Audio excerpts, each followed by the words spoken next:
On April 11, 2025, a date that would soon become a flashpoint in the ongoing debate over immigration and national security, President Donald Trump issued a presidential memorandum, a move that would set the stage for one of the most controversial policies of his administration. The announcement sent shockwaves through Washington, D.C., sparking intense debates among lawmakers, policy experts, and the public alike. The document, titled "Military Mission for Sealing the Southern Border of the United States and Repelling Invasions," was no ordinary policy directive.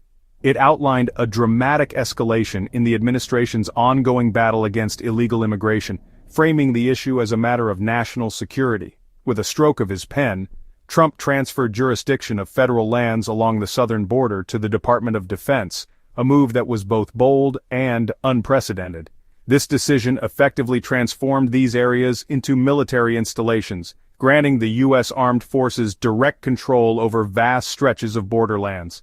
The sight of military personnel patrolling the border, once unthinkable, became a stark reality, symbolizing the administration's hardline stance. This directive, the latest in a series of increasingly stringent border security measures, underscored the administration's belief in the need for extraordinary actions. It reflects the Trump administration's long-held belief that the United States faces an invasion at its southern border, a narrative that has polarized the nation. The memo, echoing this sentiment, argues that the military must play a more direct role in securing the border, a role traditionally reserved for civilian agencies. It frames the situation as an ongoing threat to national security, requiring immediate and decisive action to protect the nation. The language employed in the memorandum is stark, painting a picture of a nation under siege, grappling with challenges to its sovereignty. It calls for drastic measures to safeguard the nation's borders and uphold its sovereignty in the face of perceived threats. The implications of this move are far-reaching, raising questions about the balance of power between the executive branch and other institutions. It has the potential to reshape the legal landscape of the border, challenging long-standing norms and precedents.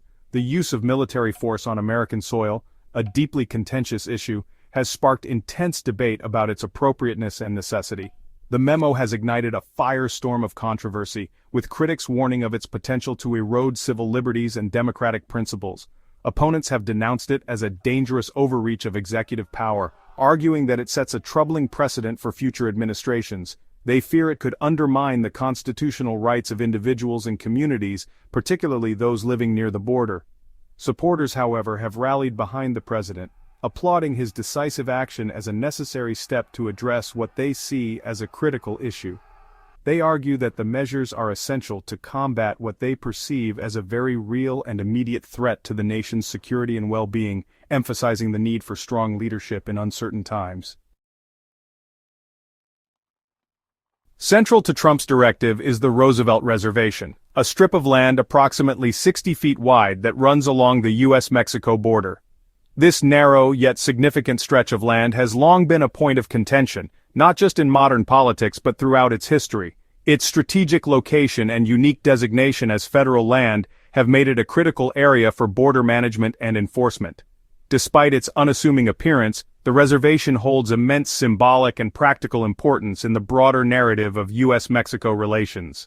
Established in 1907 by President Theodore Roosevelt, the reservation encompasses portions of California, Arizona, and New Mexico, serving as a buffer zone between the two countries. Roosevelt's vision was to create a federally controlled area that could be used to address cross-border issues of the time, such as smuggling and illegal crossings. Over the decades, this strip has evolved in its purpose, reflecting the changing priorities and challenges of border security. While seemingly insignificant in size, this strip of land has become a focal point in the ongoing debate over border security. It represents the intersection of national security, immigration policy, and human rights, making it a lightning rod for political and social discourse. The reservation's role in these debates underscores its importance far beyond its physical dimensions. The reservation's history is intertwined with the evolving dynamics of the U.S.-Mexico border, from its early days as a deterrent against bandits and smugglers to its current role in managing modern migration flows. The Strip has adapted to the shifting realities of border enforcement. Its story is a microcosm of the broader challenges faced by the United States in balancing security with humanitarian concerns. Initially intended to prevent bandits and smugglers from easily crossing the border, it has, in recent decades, become a frequent crossing point for migrants seeking asylum or a better life in the United States. These individuals often face harrowing journeys through harsh desert terrain, risking their lives in pursuit of safety and opportunity. The reservation, with its remote and rugged landscape, has become both a pathway and a peril for those desperate to reach the United States.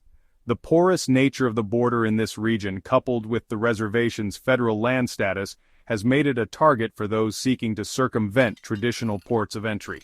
Its vast open spaces and limited infrastructure create opportunities for both migrants and smugglers to exploit. This has led to increased scrutiny and calls for more robust enforcement measures in the area.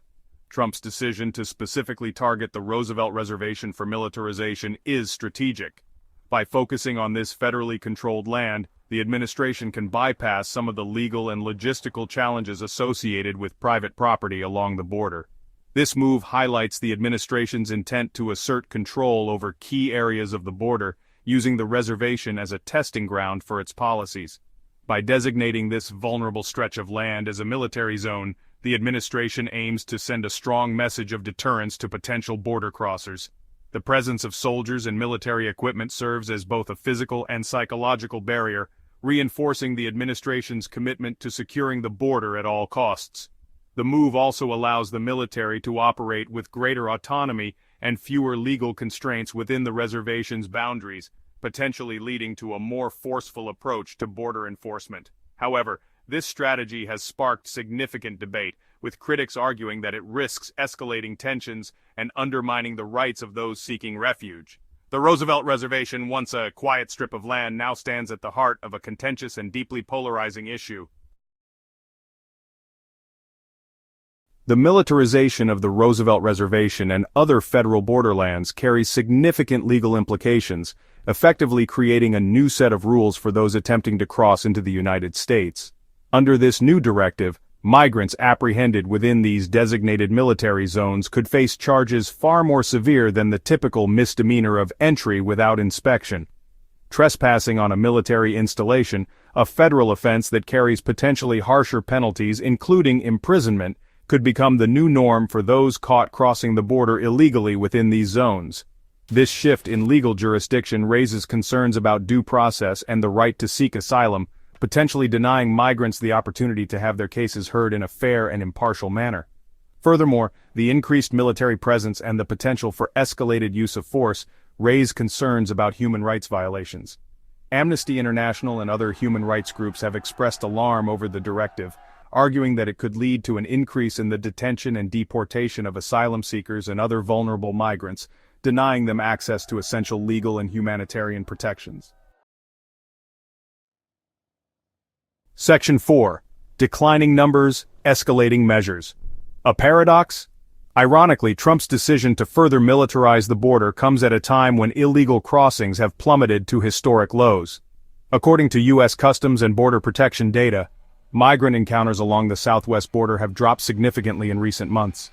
In March 2025, CBP reported just 7,200 apprehensions, a stark contrast to the over 189,000 encounters recorded in March 2024. This downward trend, attributed to a combination of factors including increased enforcement, economic shifts, and the lingering effects of the COVID-19 pandemic, raises questions about the necessity and timing of the administration's latest border security push. Critics argue that the move to militarize the border is a disproportionate response to a problem that is already diminishing. They point to the declining numbers as evidence that existing border security measures, including increased CBP personnel and technological advancements, are proving effective in deterring illegal crossings. Section 5. A militarized border, a familiar sight. While Trump's directive represents a significant escalation in the use of military force at the border, it is essential to recognize that the presence of the military in this region is not new. The U.S.-Mexico border has long been a focal point for national security concerns, with successive administrations deploying military resources to address perceived threats. This practice has been justified under the guise of supporting border security and combating illegal immigration. For decades, the U.S. government has deployed troops to the border in various capacities, primarily in support roles assisting CBP with logistics, surveillance, and infrastructure projects. These deployments have often been framed as temporary measures, yet they have become a recurring feature of border policy. The military's involvement has ranged from constructing barriers to providing aerial surveillance, highlighting the evolving nature of their role. The nature of this military involvement, however, has evolved over time. What began as a supplementary role has gradually expanded, with the military taking on more direct responsibilities in border enforcement. This shift reflects broader changes in how the U.S. approaches border security, emphasizing a more militarized strategy. Under the Trump administration, there has been a marked increase in the number of troops stationed at the border and a shift towards a more active and assertive role for the military in border enforcement operations. This includes not only patrolling and surveillance but also direct interactions with migrants, a move that has sparked significant debate about the appropriateness of such actions. The recent directive further blurs the lines between military and civilian law enforcement, raising concerns about mission creep and the potential for abuse. Critics argue that involving the military in civilian law enforcement tasks risks undermining democratic norms and could lead to unintended consequences, such as the erosion of civil liberties. Experts point out that the current ratio of military personnel to apprehended migrants is already high, with an estimated 4 to 5 uniformed personnel for every migrant apprehended in March 2025. This disproportionate allocation of resources raises questions about the efficiency and effectiveness of such measures. This raises questions about the necessity of further militarization and the potential for redundancy in resource allocation.